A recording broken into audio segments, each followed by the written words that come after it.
ఇప్పుడు లక్ష్మీనారాయణ గారు చెప్తున్నారు తెలంగాణలో ఒకటి టఫ్ ఫైట్ అది రిజల్ట్ వచ్చే వరకు తెలుస్తుందంటున్నారు. ఏపీలో ఖాతా తెరిచే పరిస్థితే లేదని చెప్తున్నారు. తమిళనాడు లేకపోతే ఇటు కర్ణాటకలో చెప్తున్నారు. అంటే ఏ విధంగా బలపడిన ఇప్పుడు మీరు కాకి లెక్కలను కొట్టిపారేస్తున్నా జరుగుతున్న పరిణామాలు లేకపోతే అటు ఓవరాల్ గా కూడా ఓటమి అనేది కనిపిస్తోంది కదా, మీరు బలపడింది ఎలా చెప్తారు? నేను చెప్తాను, బెంగాల్లో మీకు 12 సీట్ల నుంచి 15 సీట్లు గెలిచే అవకాశం మా దగ్గర ఉన్న లెక్క ప్రకారం మాకుందండి. ఒరిస్సాలో మేము గతంలో అన్ని లోకల్ బాడీ ఎలక్షన్స్ అన్నింటిలోనూ మేమే నెంబర్ 1 లో ఉన్నాం. నెంబర్ 2 బీజేడీ ఉన్నది.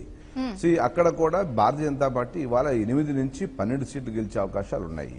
సో కర్ణాటకలో తగ్గుతే ఇలాగే అన్నారు, ఉత్తరప్రదేశ్ ఓడిపోద్ది అన్నారు. ఉత్తరప్రదేశ్ 320 సీట్లు వచ్చింది మాకు.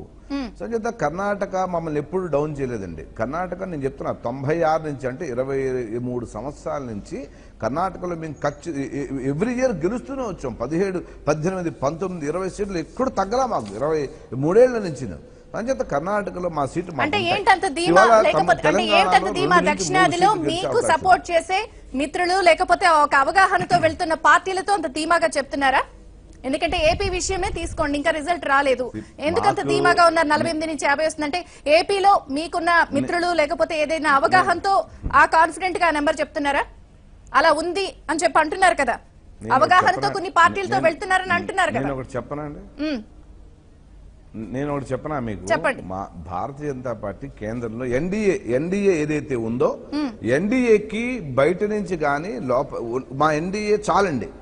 ఎన్డీఏలో కొత్తగా ఎవరైనా వస్తే చేర్చుకోవాలి వద్దా తర్వాత చూస్తాం, ఇప్పుడే అవసరం లేదు. అసలు మాకు 2019 ఎన్నికలు సార్వత్రిక ఎన్నికలు మేము ఇండిపెండెంట్ గా గెలుస్తాం. మాకు 2014 కన్నా బ్రహ్మాండంగా ఉన్నది పరిస్థితి. వాళ్ళ ఇప్పుడు అన్ని ఉండి చూడలేని మనం ఏం చేయలేం, వేరే మైండ్ సెట్ తో ఉన్న మనం ఏం చేయలేం. మాకైతే ఎవరి మీద ఆధారపడం మాకు కాదు, మీరు ఆధారపడలేదు అని అంటున్నారు. బట్ దీనికి సంబంధించి ఇంకొక ఇష్యూ ఉంది కదా, ఏపీలో మీరు ఎవరితో అవగాహనతో వెళ్ళటం లేదు, లేకపోతే ఎటువంటి పొత్తులు లేకపోతే అలయన్స్ రహస్యం లేదని చెప్తున్నప్పటికీ కూడా ఏపీలో ఒక పార్టీ ఏదైనా రిప్రజెంటేషన్ ఇచ్చి దీనిపై చర్యలు తీసుకోండి అన్న వెంటనే కూడా టకటకా చర్యలు తీసుకుంటున్నారు కదా. పలానా విషయంలో ఇది చెయ్యండి, లేకపోతే ఒక అధికారుల బదిలీ ఎవరివ్వండి, లేకపోతే వీళ్ళ మీద యాక్షన్ తీసుకోండి. ఏపీలో ఒక పార్టీ ఏదైనా ఒక విషయం మీద రిప్రజెంటేషన్ ఇచ్చిన వెంటనే మీరు టకటకా చర్యలు తీసుకుంటున్నారు కదా, మరి అవగాహన లేదు అన్నప్పుడు ఎలా చెప్తారు? తీసుకున్నది మేం కాదండి, కేంద్ర ప్రభుత్వానికి సంబంధం లేదు, ఇది ఎన్నికల కమిషన్ తీసుకుంటుంది. ఇప్పుడు స్పీకర్ గా మనం స్పీకర్ గా పనిచేసిన మన సంబంధం అన్ని పక్షాలు కలిసి ఫామ్ చేస్తారు. ఒక్క కేంద్రంలో మోడీ ఒక్కటి ఫామ్ చేయండి. ఎన్నికల కమిషన్ ని కేంద్రంలో ఉన్నటువంటి విధి సంస్థలు ఏర్పాటు చేస్తాయి. ఒక నరేంద్ర మోదీ సంతకం పెడితే అయిపోడండి. ఒకటి నెంబర్ 1. నెంబర్ 2, ఒక 40 ఏళ్ళు రాజకీయాల్లో ఉన్నటువంటి స్పీకర్ లాంటి వాళ్ళు కానీ, ముఖ్యమంత్రి గారు గౌరవ ఆంధ్రప్రదేశ్ ముఖ్యమంత్రి కానీ ఇవాళ ఈ ఎన్నికల కమిషన్ మీద మాట్లాడడం చాలా విచిత్రంగా ఉన్నది. పక్కన తెలంగాణ ఒరిస్సా రాష్ట్రం 20 సీట్లు గెలిచాడు, 21కి ముఖ్యమంత్రి, 4 సార్లు గెలిచాడు ముఖ్యమంత్రిగా, ఏం మాట్లాడట్లా, శుభ్రంగా ఎన్నికలు సజావుగా జరుగుతున్నాయి అంటున్నాడు. ఏమంటే కాకినాడలో గెలిచారు, కర్నూలులో గెలిచారు, ఇన్ని చోట్ల గెలిచినప్పుడు ఎన్నికల కమిషన్ అద్భుతంగా పనిచేసిందా? ఇవాళ మీరు ఒక పక్కనేమో 130 సీట్ల నుంచి 150 సీట్లు వస్తాయని ముఖ్యమంత్రి గారు చెబుతున్నాడు, ఇంకొక పక్కన ఎన్నికల కమిషన్ అంతా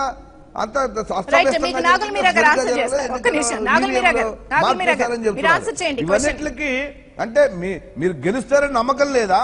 గెలుస్తారని నమ్మకం లేదా? అయితే కనుక మిమ్మల్ని ప్రజలు రిజిస్టర్ చేశారని తెలిసిపోయిందా మీకు? ఏంటి మీ ప్రాబ్లం ఏంటి? ప్రాబ్లం అర్థం కావట్లా. వెళ్ళి అందరూ కాంగ్రెస్ పార్టీ కూడా మాట్లాడలేదు వాళ్ళని ఈవీఎం గురించి. ఒక్క చంద్రబాబు నాయుడు గారు తప్పించి దేశంలో ఉన్న ఏ ఇతర రాజకీయ పార్టీ మాట్లాడట్లా. వీళ్ళు ఎందుకు మాట్లాడుతున్నారో అర్థం కాదు. అంటే ఓటమిని అంగీకరించినట్టుగా అనుకోవాలి.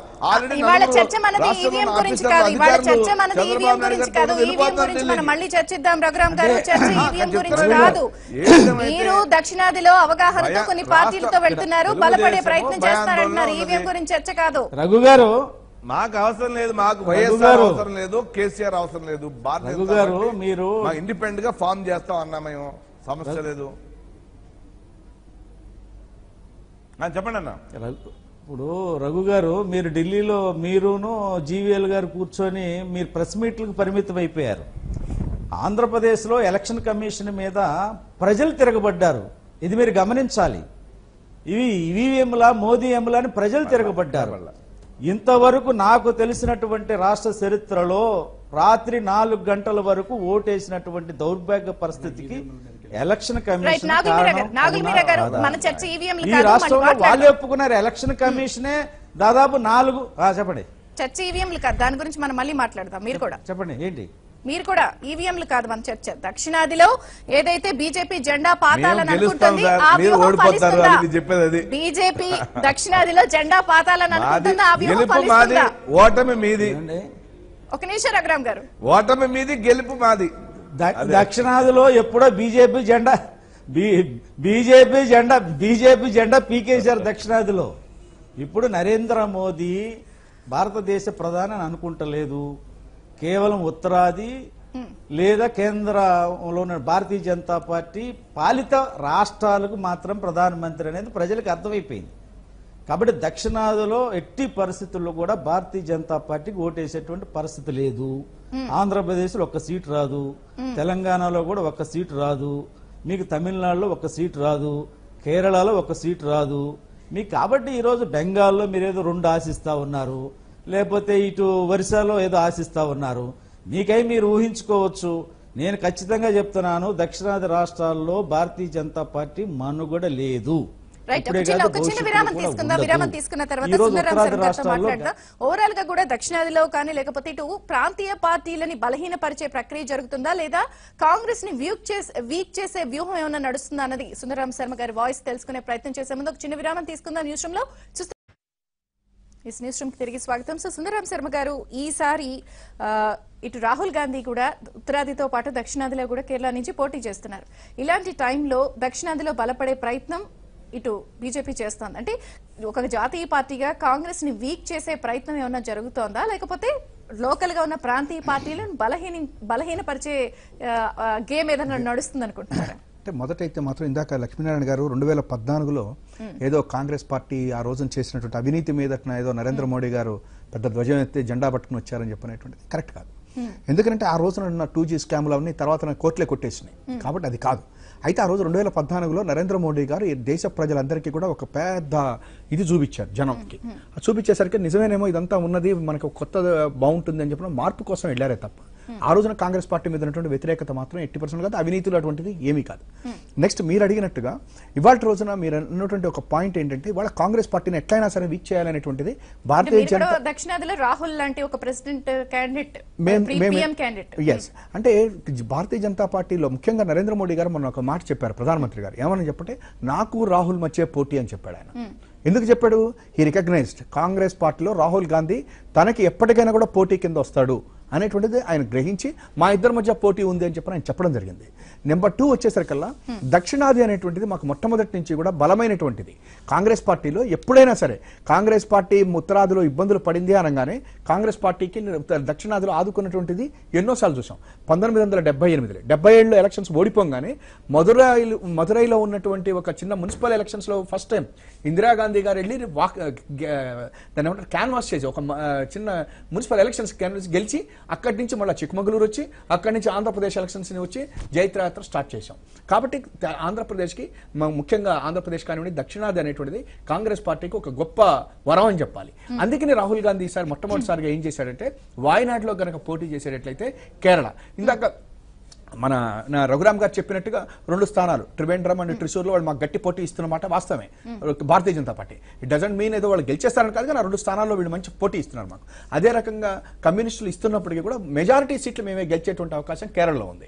అదే రకంగా ఇవాళ కర్ణాటకలో కూడా మేము గవర్నమెంట్ లో ఉండటమే కాకుండా దేశవ్యాప్తంగా చూస్తే మాత్రం దక్షిణాదిలో ప్రాంతీయ పార్టీల ప్రాబల్యం లేకపోతే వాళ్ళ బలం ఎక్కువగా ఉంటుంది ఉన్నమాట. ఇప్పుడు ఉన్నమాట వాస్తవం. ఎందుకంటే ఇంతకు ముందు ఆంధ్రప్రదేశ్ 42 స్థానాల్లో కూడా 33 స్థానాలు గెలిచి అసలు యాక్చువల్గా అక్కడ గవర్నమెంట్ ఏర్పడటానికి కారణం కూడా ఇక్కడ నుంచి ఆంధ్రప్రదేశ్ నుంచే జరిగింది.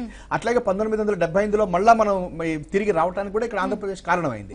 అయితే దురదృష్టవశాత్తు ఆంధ్రప్రదేశ్ కానివ్వండి ఇక్కడ తెలంగాణలో మేము కొంత వీక్ అయిన మాట మాత్రం కూడా వాస్తవమే. అంటే మీరేమనుకుంటున్నారు, ఇప్పుడు కాంగ్రెస్ ని వీక్ చేసే వ్యూహమా లేకపోతే ప్రాంతీయ పార్టీలతో అవగాహనతో వెళ్ళి మేమా బీజేపీ ఫస్ట్ మమ్మల్ని వీక్ చేయడం వాళ్ళ యొక్క మొట్టమొదటి ఎత్తుగడ. రెండోది ఈ యొక్క ప్రాంతీయ పార్టీలను బెదిరించడం అనేటువంటిది రెండో ఎత్తుగడ. ఎందుకంటే ప్రాంతీయ పార్టీలు వాళ్ళకు ఉండేటువంటి వీక్నెస్ మీద బెదిరించి మా దగ్గరికి రాకుండా చేయడం అనేది రెండో ఎత్తుగడ. అయితే ఈసారి ఏవి కూడా పనిచేయవు. ఎందుకని పనిచేయవు అని చెప్పానంటే ప్రాంతీయ పార్టీలకి కంఫర్టబుల్ గా ఉండేటువంటి జాతీయ పార్టీ ఏదైనా ఉందంటే అది కాంగ్రెస్ పార్టీ. అందుకనే ఇప్పుడు శివసేన చోటు చూడండి, మొన్నటిదాకా కొట్టుకున్నారు. శివసేన బెదిరించింది, ఇవాళ రోజున వాళ్ళ నోరు మూసేసి తీసుకెళ్లి వాళ్ళతో పాటు వెళ్తున్నారు. అదే మాతోటి ఆ రకమైనటువంటి ఉండదు, ప్రజాస్వామ్యం ఎక్కువ ఉంటుంది. కాబట్టి ఎలియన్స్ పార్ట్నర్స్ గా మాకు వచ్చేటువంటి అవకాశం ఎక్కువ ఉంది. దక్షిణాదిలో భారతీయ జనతా పార్టీకి ఎటువంటి ఇది లేదు పెద్దగా. వాళ్ళు ఏదైనా వస్తే కొన్ని సీట్లు రావచ్చు. ఇప్పుడు నేను చెప్పాను కదా, కొన్ని చోట్ల వస్తే రావచ్చు. కానీ ఇక్కడ ఉన్నటువంటి ప్రాంతీయ పార్టీలు కూడా కాంగ్రెస్ పార్టీని ప్రేమించినంతగా మీరు అంటున్నారు వాళ్ళు లేదనంటే, అంటే అవగాహనతో వెళ్తున్నారు, లేకపోతే ఆ ప్రాంతీయ పార్టీలతో మిత్రులుగా వెళ్తున్నారు, వాళ్ళని బలపరిచి ఇక్కడి నుంచి కేంద్రంలో చక్రం తిప్పే ప్రయత్నం ఏమైనా జరుగుతుంది అనుకుంటున్నారా? మేము మాత్రం వాళ్ళు ఏం చేయలేరు, మేమే చేస్తున్నాం. అది కూడా ఇప్పుడు అన్నా డిఎంకే తోటి మేమే ఉన్నాం కొన్నాళ్ళు, తర్వాత డిఎంకే తోటి ఇవాళ మేమే ఉన్నాము. కాబట్టి ఇవాళ ఇక్కడ కూడా ప్రాంతీయ పార్టీలని కలుపుకుని రాహుల్ గాంధీ ప్రధాని అయ్యేటువంటి అవకాశాలు ముఖ్యంగా ఆంధ్ర రాష్ట్రంలోనే కాదు, ఈ తెలంగాణలోనే కాదు, చెప్పేసాను, ఈ దక్షిణాదిలో ఉన్నటువంటి ప్రతి ప్రాంతీయ పార్టీ తోటి కూడా మాకు మంచి అవగాహన ఉంది. కాబట్టి డెఫినెట్ గా ఇక్కడ ఉన్నటువంటి ఓట్లన్నీ కూడా ఇవాళ మాకు సీట్లు రాకపోయినా వాళ్ళు వచ్చేటువంటి సీట్లన్నిటితోటి రాహుల్ గాంధీకి డెఫినెట్ గా ప్రధాని అయ్యేటువంటి అవకాశాలు ఎక్కువ ఉన్నాయి. రైట్, లక్ష్మీనారాయణ గారు మీరు ఏం చెప్తారు? అటు ఉత్తరాది దక్షిణాదినే కాకుండా ఓవరాల్ గా కూడా దేశవ్యాప్తంగా ప్రాంతీయ పార్టీలు చాలా చాలా ఆయా రాష్ట్రాల్లో బలంగా ఉన్నాయి. ఉత్తరప్రదేశ్ అవనివ్వండి, ఇటు మహారాష్ట్రలో శివసేన, లేకపోతే ఇటు దక్షిణాది రాష్ట్రాలు, ఓవరాల్ గా చూస్తే కూడా ప్రాంతీయ పార్టీలు ఏ రాష్ట్రంలో అయినా కూడా కొంతమేర బలాన్ని చూపిస్తున్నాయి. ఇలాంటి టైంలో బలహీన పరిచే ప్రక్రియ కూడా జరుగుతోంది. లేదంటే వాళ్లకున్న మైనస్లు బేస్ చేసుకుని బెదిరింపు ధోరణికి దిగుతున్నప్పుడు ఇలాంటి టైంలో ప్రాంతీయ పార్టీలు ఎలా వ్యవహరిస్తే ఆ రాష్ట్రాలు బలపడతాయంటారు?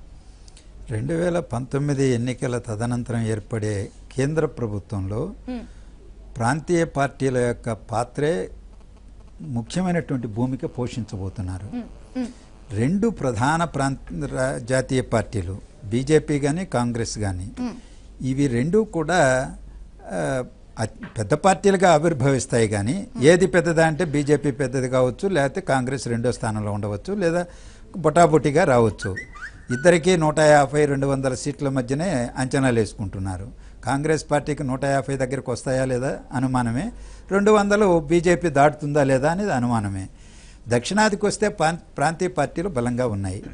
ఈ ప్రాంతీయ పార్టీల్లో మోడీ గారు ఒక మాట చెప్పారు ఈ మధ్య, ఆయన కూడా విశ్వాసం సన్నగిలింది కాబట్టి ఒక్క సీటు గెలిచినటువంటి ప్రాంతీయ పార్టీతో సహా మేము కలుపుకోవడానికి ప్రయత్నం చేస్తాం, అందులో కేసీఆర్ గారు జగన్మోహన్ రెడ్డి గారు కూడా భాగమే అని చెప్పాడు ఆయన.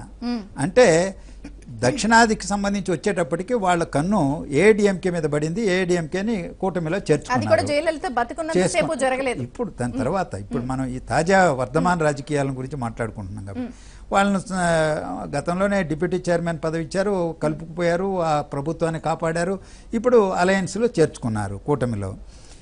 అలాగే తెలంగాణలో ఆంధ్రప్రదేశ్లో మిత్రులు లేరు కాబట్టి ఎన్నికల తదనంతరం వీళ్ళనిద్దరిని దగ్గరకు చేర్చుకునేటువంటి ఆలోచన ఉన్నదని మోడీ గారే స్వయంగా ప్రకటించారు.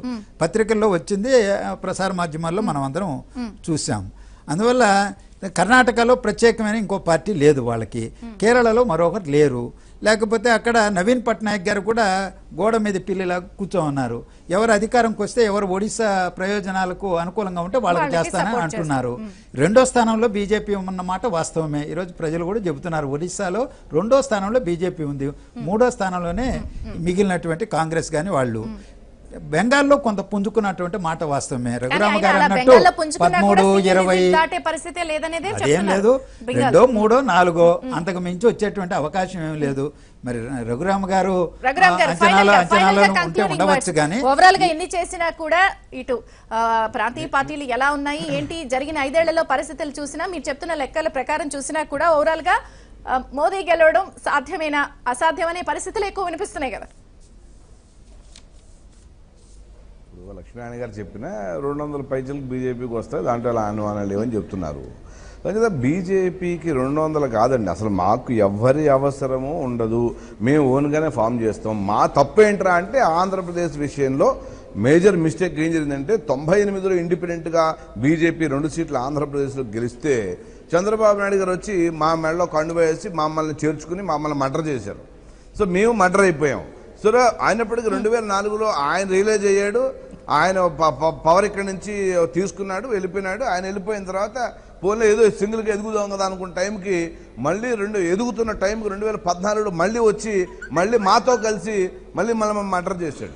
2 సార్లు మేము మర్డర్ అయిపోయాం ఆంధ్రప్రదేశ్ లో బికాస్ ఆఫ్ చంద్రబాబు నాయుడు గారు తెలుగుదేశం మూలానే. ఈ పార్టీకి ఆంధ్రలో బలమైన శక్తి జగన్మోహన్ రెడ్డి గారిని ఎక్కువ ఉండేవాళ్ళు.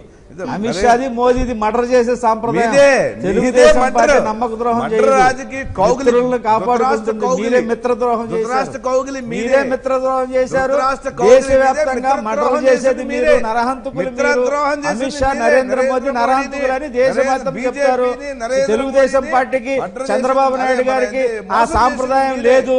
మా వల్ల మీరు బలపడ్డారు. ఆ 2 సీట్లు, ఆ 4 సీట్లు తెలుగుదేశం పార్టీ వల్ల వచ్చినాయి. తెలుగుదేశం పార్టీ వల్ల మీరా గారు, థ్యాంక్ యూ లక్ష్మీనారాయణ గారు. మొత్తంగా చూస్తే బీజేపీ సొంతంగానే భారీ మెజారిటీతో సాధిస్తాము, కేంద్రంలో అధికారాన్ని దక్కించుకుంటామని అమిత్ షా అటు బీజేపీ నేతలు చెప్తున్నా కూడా మిత్రపక్షాల సాయంతో దక్షిణాదిలో రహస్య ఒప్పందాలు అవగాహనతో వెళ్లినా కూడా అది సాధ్యం కాదని టీడీపీ చెప్తోంది. బట్ ప్రాంతీయ పార్టీలన్నీ తమ వైపే ఉన్నాయని చెప్పి కాంగ్రెస్ చెప్తోంది. మొత్తంగా ఈసారి చూస్తే మాత్రం కొంత బీజేపీకి అనుకూల పరిస్థితులు లేవనేది నిపుణుల విశ్లేషణ. ఇది ఇవాళ న్యూస్ రూమ్ చర్చ. మరొక అంశంతో మళ్ళీ కలుద్దాం. చూస్తూనే ఉండండి ఏబీఎన్ ఆంధ్రజ్యోతి.